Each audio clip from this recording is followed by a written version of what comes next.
Hello everyone, आज हम देखने वाले हैं how to read a CBC report. Basically हमने पिछली वीडियोस में देखा कि थ्योरी बेस्ड डिसीज और इनके बारे में जानकारी ली है।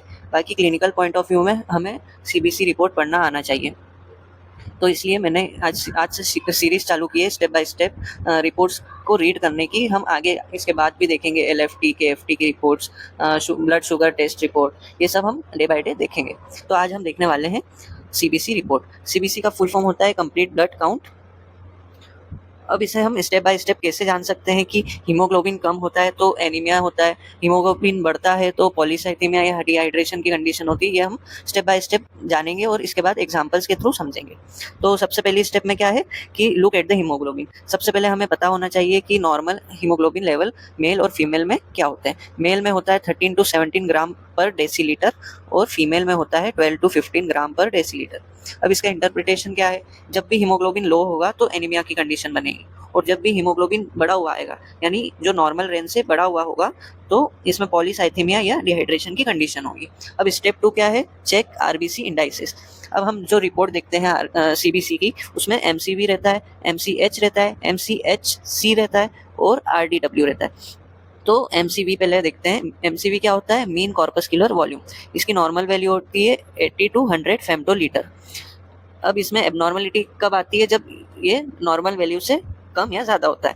तो जब कम होगा तो माइक्रोसाइटिक एनीमिया की कंडीशन होगी, नॉर्मल होगा तो नॉर्मल साइटिक एनीमिया रहेगा, और मोर देन 100 रहेगा तो मैक्रोसाइटिक एनीमिया रहेगा। अब एमसीएच क्या है? मीन कॉर्पस्कुलर हीमोग्लोबिन, और इसमें सी का है कंसंट्रेशन, यानी मीन कॉर्पस्कुलर हीमोग्लोबिन दोनों में आ गया, और लास्ट में जो सी है उससे कंसंट्रेशन। अब ये क्या शो करता है कि जो आरबीसी के अंदर जो हीमोग्लोबिन का कंटेंट है वो शो करता है। अब जब ये लो होगा तो हाइपोक्रोमिक एनीमिया की कंडीशन होगी, और नॉर्मल होगा तो नॉर्मोक्रोमिक होगा। अब आरडीडब्ल्यू क्या है? Red cell distribution width. इसमें जब नॉर्मल होगा तो नॉर्मल इसकी वैल्यू क्या है? 11.5 to 14.5%। अब जब भी ये इंक्रीज होगा या तो ये मिक्स्ड साइज आरबीसी होंगे या अर्ली आयरन डेफिशिएंसी की कंडीशन या मिक्स्ड एनीमिया की कंडीशन होगी। ये आरडीडब्ल्यू बताएगा। अब स्टेप 3 क्या है? Analyse the WBC count. अब हमें पता है कि टोटल ल्यूकोसाइट काउंट कितना होता है। नॉर्मली ये होता है 4000 to 11000 माइक्रोलीटर। अब जब भी डब्ल्यूबीसी का काउंट बढ़ेगा यानी ल्यूकोसाइटोसिस, तो इसमें बैक्टीरियल इन्फेक्शन की कंडीशन हो सकती है, ल्यूकेमिया की हो सकती है, या इन्फ्लेमेशन की कंडीशन हो सकती है। और जब भी लो डब्ल्यूबीसी होगा तो इसे हम क्या बोलते हैं? ल्यूकोपीनिया।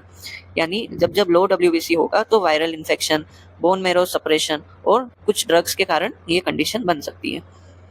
अब हमने 3 स्टेप्स देख लिए। अब 4th स्टेप में आएगा डीएलसी।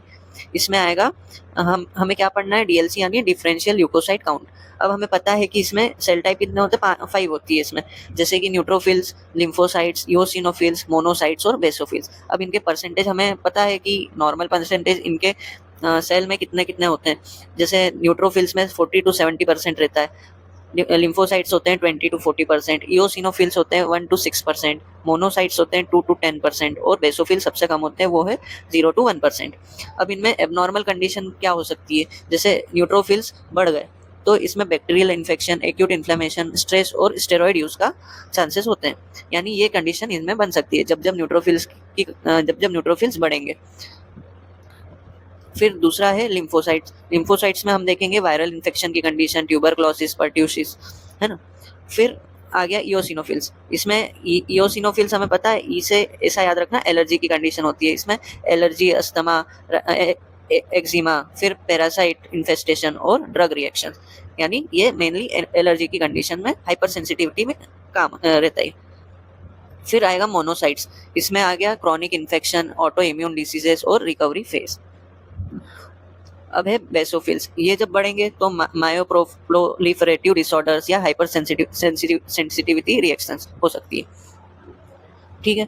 अब हमें क्या ध्यान रखना है? ये सब चीज़ें जैसे नॉर्मल तो अब रिपोर्ट्स में देखी जा सकती है कि ये आएगा, पर ये हमें याद रखना है। तो इसे याद कैसे रखेंगे? जैसे हमेशा ये याद रखना कि जब भी न्यूट्रोफिल्स बढ़ेंगे तो हमें ये सोचना है कि बैक्टीरिया की इन्फेक्शन हो सकती है।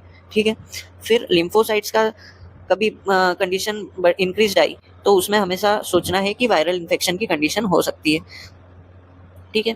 फिर हम देखेंगे कि इओसिनोफिल्स बड़े आ रहे हैं, तो इसमें हमेशा सोचना है कि या तो वर्म इन्फेस्टेशन हो सकता है या तो एलर्जी की कंडीशन हो सकती है, मेनली एलर्जी की कंडीशंस होती है। फिर मोनोसाइट्स में आ गया कि हमेशा क्रॉनिक इन्फेक्शंस इसमें शो होते हैं, जैसे ये बड़ा हुआ आया तो क्रॉनिक इन्फेक्शंस में जैसे टीबी हो गया, ऑटो इम्यून डिसीजेज हो गई, ये कंडीशन बन सकती है।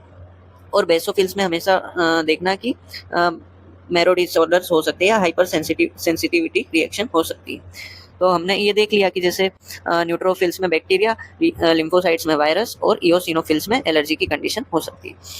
ठीक है, हमने 4 स्टेप्स देख लिए। अब 5th स्टेप में क्या है, check the platelets. Platelet count हमें पता है कि नॉर्मल प्लेटलेट काउंट होता है 1.5 to 4.5 लाख पर माइक्रो लीटर। अब इसमें 2 कंडीशन बनती है, एक तो लो प्लेटलेट्स की बनती है और एक हाई प्लेटलेट्स की बनती है। अब इसमें हम लो प्लेटलेट्स में क्या बोलते हैं, थ्रोम्बोसाइटोपिनिया, और हाई प्लेटलेट्स की कंडीशन में थ्रोम्बोसाइटोसिस। अब जब लो प्लेटलेट्स होंगे तो इसमें कौन कौन सी कंडीशन हो सकती है, डेंगू हो सकता है, वायरल इन्फेक्शंस हो सकते हैं, फिर हो सकता है इम्यून साइटोपिनिया, इम्यून थ्रोम्बोसाइटोपिनिया या bone marrow disorders. High platelets की कंडीशन में थ्रोम्बोसाइटोसिस, इसमें इन्फेक्शन हो सकता है, आयरन डेफिशिएंसी हो सकती है, माइलियोप्रोलिफरेटिव डिसऑर्डर्स हो सकते हैं और पोस्ट सर्जरी या ब्लड लॉस रिकवरी हो सकती है। अब इसमें ये समझो कि जैसे लो प्लेटलेट्स रहते हैं तो रिस्क ऑफ ब्लीडिंग बढ़ जाती है, यानी प्लेटलेट्स का काउंट लो रहेगा तो जैसे कहीं माइन्यूट ब्लीडिंग आ रही हो तो वो ब्लीडिंग टाइम बढ़ जाएगा, नॉर्मल ब्लीडिंग टाइम से ज़्यादा ब्लीड होगा वहाँ पे, क्योंकि प्लेटलेट्स की कमी है। और जब हाई प्लेटलेट्स रहेंगे तो वहाँ क्लॉटिंग की कंडीशन बढ़ जाएगी, तो उसमें क्लॉटिंग टाइम कम हो जाएगा। ठीक है, हमने 5 स्टेप समझ लिए और 6th स्टेप में हम देखेंगे कि हमने इसका जो भी समरी है वो हम समझेंगे। तो सबसे पहले हमने देखा था कि हीमोग्लोबिन लो होगा तो एनीमिया की कंडीशन होगी, ज़्यादा होगा तो पॉलीसाइथीमिया या डिहाइड्रेशन की कंडीशन होगी। फिर हमने देखा कि एमसीवी चेक करेंगे, या तो 80 से कम होगा या नॉर्मल होगा, 80 to 100 में होगा या तो मोर देन 100 होगा। फिर देखेंगे हम डब्ल्यूबीसी या डब्ल्यूबीसी और डीएलसी। डब्ल्यूबीसी में हमने देखा कि नॉर्मल 4,000 से 11,000 रहता है। फिर हमने देखा कि डीएलसी में न्यूट्रोफिल्स देखे, लिम्फोसाइट्स देखे और इओसिनोफिल्स। अब न्यूट्रोफिल्स में हमने देखा कि ये याद रखना है कि बैक्टीरियल इन्फेक्शन की कंडीशन बन सकती है जब भी न्यूट्रोफिल्स इंक्रीज आएंगे। लिम्फोसाइट्स में वायरल इन्फेक्शन और इओसिनोफिल्स में एलर्जी की कंडीशन हो सकती है। हमने प्लेटलेट्स का देखा, जब लो प्लेटलेट्स होंगे तो ब्लीडिंग रिस्क हो सकती है और हाई प्लेटलेट्स होती है तो रिस्क ऑफ क्लॉटिंग या मैरो डिसऑर्डर हो सकते हैं। ठीक है, अब इसके एग्जांपल्स के थ्रू समझते हैं कि हमने जो जो स्टेप बाय स्टेप देखा वो कैसे उसको अप्लाई करना है। तो हमने जैसे पहला एग्जांपल है आयरन डेफिशिएंसी एनीमिया। अब इसमें हमने देखा था कि हीमोग्लोबिन की कंडीशन क्या है, कम है, इसमें नॉर्मल से कम आ रही है। नॉर्मल कितनी होती है, मेल और फीमेल में डिफरेंट होती है, एवरेज मतलब 13 होती है, एवरेज 13 to 14, तो ये लेस आ रही है। एमसीवी कम आ रहा है, नॉर्मल कितना होता है 80 to 100 हमने देखा। फिर एमसीएचसी भी कम आ रहा है और आरडीडब्ल्यू बढ़ा हुआ आ रहा है। तो इसमें डायग्नोसिस क्या निकला, microcytic hypochromic anaemia, likely of iron deficiency anaemia. दूसरा एग्जांपल है डेंगू पैटर्न। डेंगू में क्या है, हीमोग्लोबिन नॉर्मल रहता है पर डब्ल्यूबीसी के काउंट्स कम हो जाते हैं और प्लेटलेट्स के काउंट्स भी कम हो जाते हैं। इसमें हम डायग्नोसिस प्रोबेबल डायग्नोसिस कर सकते हैं कि डेंगू हो सकता है। फिर थर्ड है एक्यूट बैक्टीरियल इन्फेक्शन। अब हमने देखा था बैक्टीरियल इन्फेक्शन किस में आता है, डीएलसी में, जो कि डीएलसी में जो न्यूट्रोफिल्स होते हैं वो यदि नॉर्मल से बड़े आएंगे तो बैक्टीरियल इन्फेक्शन के चांसेस हो सकते हैं। तो इसमें एक तो डब्ल्यूबीसी बड़ा आता है और न्यूट्रोफिल्स बड़े आते हैं। तो इसमें डायग्नोसिस क्या बनेगा, न्यूट्रोफिलिक ल्यूकोसाइटोसिस बैक्टीरियल इन्फेक्शन हो सकता है। तो हमें बस ये ऑर्डर याद रखना है सीबीसी में कि सबसे पहले हम हीमोग्लोबिन देखेंगे, उसमें समझेंगे कि कम है या ज़्यादा है, नॉर्मल है तो आगे बढ़ेंगे।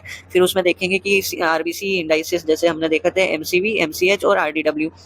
फिर टोटल ल्यूकोसाइट काउंट यानी डब्ल्यूबीसी की इंक्रीज या डिक्रीज है। फिर डीएलसी देखेंगे, 5 सेल टाइप देखेंगे जिसमें न्यूट्रोफिल्स आ गए, बेसोफिल्स आ गए, लिम्फोसाइट्स, इओसिनोफिल्स। फिर हम देखेंगे प्लेटलेट्स। तो ये सब कंडीशन देखने के बाद हम पूरी डायग्नोसिस बता सकते हैं कि इस पेशेंट को क्या डिसीज़ हो सकती है। तो आज आपको ये समझ आया होगा।